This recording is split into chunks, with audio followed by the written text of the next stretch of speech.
Hey guys, what's going on? Jake Ryan is Epic here, and I'm going to be talking about the 11th annual Survivor Series. Now, this is Montreal. This is the Montreal episode.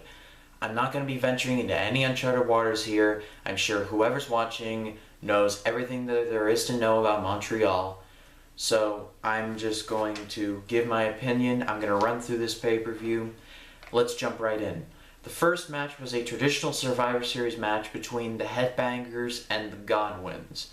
Team Headbangers versus Team Godwins.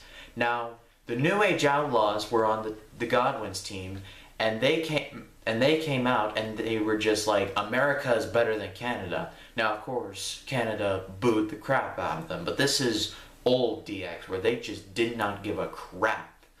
The Godwins team ended up winning when the New Age Outlaws were the sole survivors.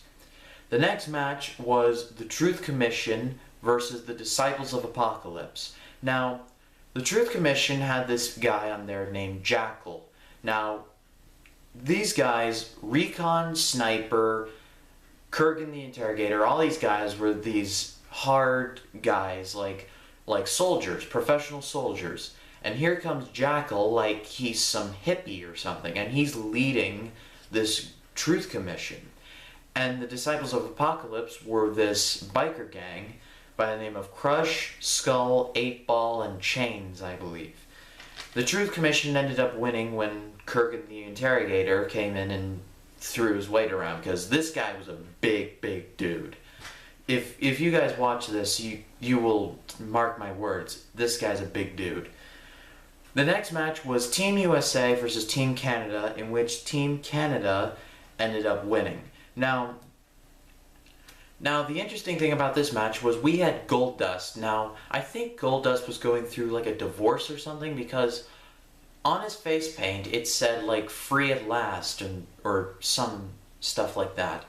But he was completely not in the match. Like, he's like, why am I even out here? I should be like at home in America, not here in Canada. He ended up walking out on Team Captain Vader, and the British Bulldog ended up winning with the Power Slam. Now, the next match was probably my favorite match of the night. It was Mankind versus Kane in a no disqualification match. Now, you would have now this was when Kane was just debuting, so you would think that Mankind was just gonna job out. But that was not the case. There were some really good spots in this match. Like the elbow, the big elbow off the apron was cool. And when Kane choke slammed him off Mankind off the ring through the announce table was a crazy spot. I mean, just through the Spanish announce table. Kane ended up winning with the Tombstone Piledriver. And also, Kane did the Sin Cara lights thing.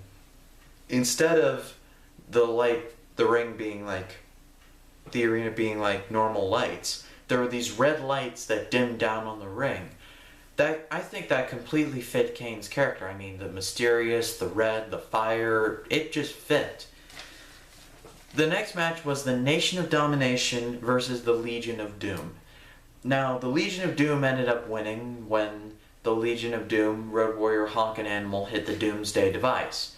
Now, the Rocky Maivia, or The Rock, was in this match.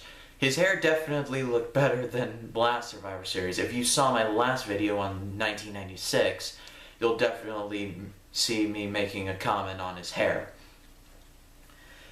So, the next match was Stone Cold Steve Austin versus Owen Hart for the Intercontinental Championship. Now, this was definitely before Austin 316 A Mania was getting into a crescendo. Like, if this didn't do a crescendo, I don't know what did. But Stone Cold Steve Austin ended up winning with the Stone Cold Stunner. And the interesting thing about this match was that Owen Hart got booed in his home country. Like, Stone Cold got more cheers than boos.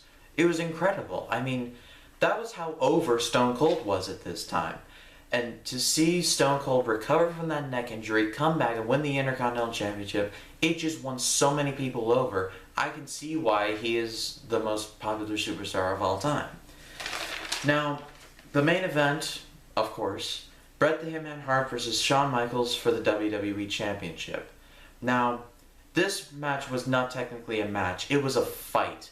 You could tell that Bret the Hitman Hart and Shawn Michaels completely disdained each other. Like Bret the Hitman Hart and Shawn Michaels were like, we don't even want to be here. Why are we here? But Bret Hart had to defend the title, and he did. And HBK ended up winning when he applied the sharpshooter, and of course, the Montreal Screwjob happened. Now, I tend not to give much of my opinion in these videos, but Bret Hart got screwed. I mean, Mr. McMahon screwed Bret Hart. I mean, there's no two bones about it. But on the other hand, Bret Hart didn't want to play ball, so Vince kind of had to. Now, half of me is saying it was wrong, and then the other half is saying Vince had to. So, I'm very conflicted, but it was still a great match nonetheless. It was still a very killer way to open up the Attitude Era. Like, Vince just poured a whole bunch of gasoline onto the Attitude Era fire that was just getting kindled, and it was definitely on their way to beating WCW. I hope you guys enjoyed this video. I enjoy making these videos. Please leave a like, comment, subscribe, follow me on all those social media outlets. Thank you guys for watching, and till next time.